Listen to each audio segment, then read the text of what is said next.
Depuis plus de 1000 ans, les pèlerins affluent donc au mont.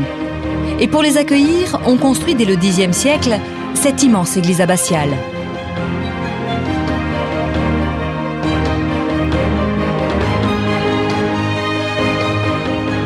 Encore une fois, ici va se jouer une lutte de pouvoir. Dans l'ouest, Normands et Bretons s'affrontent. Au pied du mont Saint-Michel, entre le Coinon et la Sélune, les deux cours d'eau, se trouve une zone, ni normande, ni bretonne. Alors qui y exercera sa puissance? Les Normands réussissent à imposer sur le mont des moines bénédictins qui leur sont favorables. Le jalon est planté, le mont devient normand.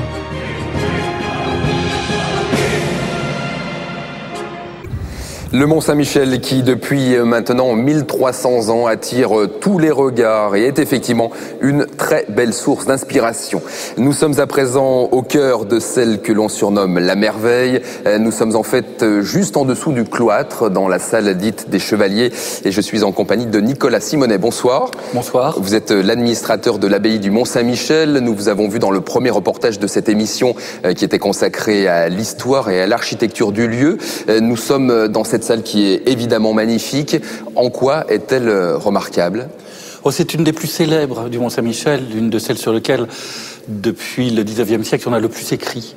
C'est l'exemple même du gothique normand, que l'on reconnaît par rapport aux autres gothiques, à la forme ronde, circulaire des chapiteaux, et surtout à la profondeur du décor. Vous voyez ces feuilles qui sont très profondément sculptées, qui reçoivent la lumière, qui l'accrochent comme les moulures qui sont au-dessus. C'est très typique de notre région. Et puis c'est une pièce dans laquelle on a cherché la clarté. Les fenêtres sont grandes et circulaires et qui est très équilibrée. Souvent le gothique a un déséquilibre vertical, c'est un élancement très fort.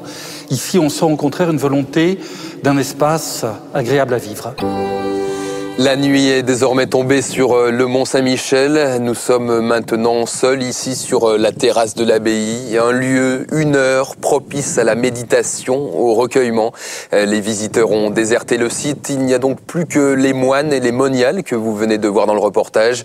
Le dernier office est terminé. La prochaine prière collective mais silencieuse aura lieu demain matin dès 6 h. Alors depuis 1300 ans, donc, le Mont Saint-Michel intrigue, fascine, passionne. Nombreux sont d'ailleurs les écrivains à l'avoir dépeint. Guy de Maupassant, par exemple, Maupassant qui était normand, parle d'une fantastique pyramide coiffée d'une cathédrale. Pour lui, il s'agissait de la plus admirable demeure gothique construite pour Dieu sur terre. Il faut dire que le lieu se prête au superlatif.